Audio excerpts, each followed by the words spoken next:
Hi there, my name is Victoria Pham and I am a composer and I'm a sound designer as well as someone who works in sound installation visual arts. I am an Australian but I am currently based in Paris. As a composer I've had quite a lot of experience composing for a range of different ensembles, including some of the more traditional or conventional styles such as writing orchestral works for the Melbourne Symphony Orchestra. I've composed for sinfoniettas in London and as well as in Cambridge University, which are some of my most recent commissions.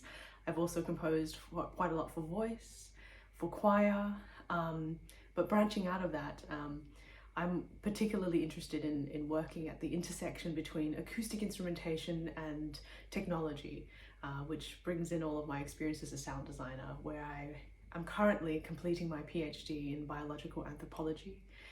In particular, my interest is in bioacoustics and biotechnologies and how we can use nature and listening deeply to nature and unexpected sounds to create new music, to create new sound technology and different modes of which we can design and invite audiences to listen more carefully to the world around us.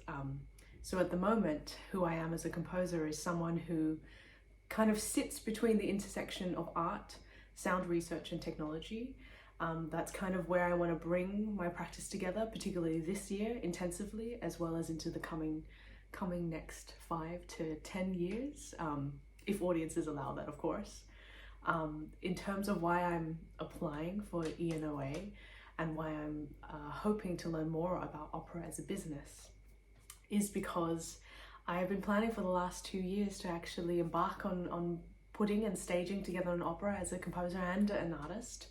I have a librettist who was on board as well as a number of performers.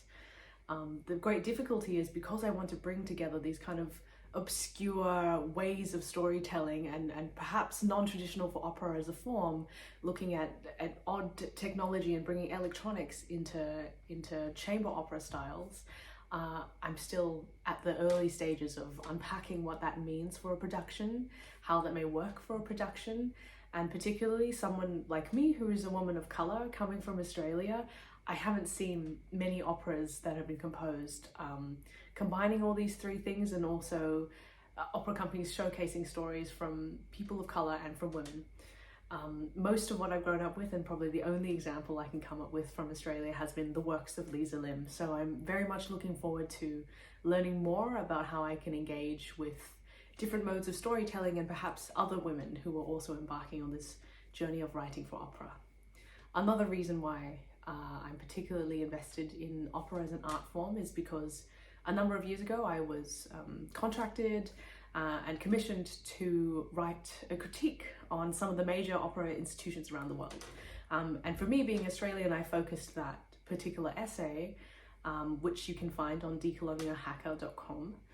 I focused it on the practices of Opera Australia, which was chosen because it was the one I was most familiar with as a company, but also quite a good example of where opera sits in terms of its expectations and traditions for contemporary audiences. Most of my critiques centered on the odd, archaic desire that opera appears to project as an art form, that it wishes to just sit on 18th, 19th, and maybe earlier 20th century representations of certain people. For example, the depiction of Japanese women in Madama Butterfly, the kind of depiction of Egyptian mythology or Egyptian storytelling and cultures that you can find in Verdi's Aida, and how popular that kind of opera is. And although I'm someone who works in contemporary practice, I'm very aware that that is not the only kind of opera that's being made, and there are so many efforts to remake, retell, reimagine, and commission brand new works for contemporary opera.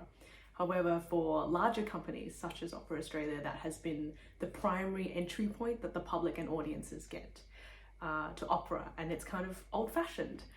So for me, my interest is how can we push even further beyond those boundaries or kind of false parameters that kind of traditional opera has set as an expectation for contemporary audiences and the public. So my intrigue is to try and play with that, or push and challenge and as well as interrogate that particular perception of opera through my practice.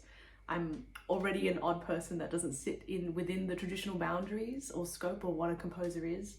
So I'm hoping to bring my research element as a sound designer, as a sound researcher, as a bioacoustics technology person into the realm of opera and seeing what can be created.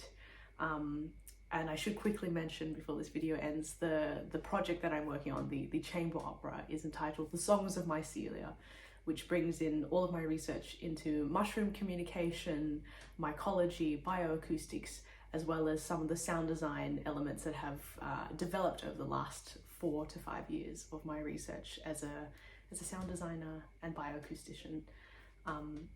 I hope that that my background has been intriguing for you and that I can learn more about opera. Thank you.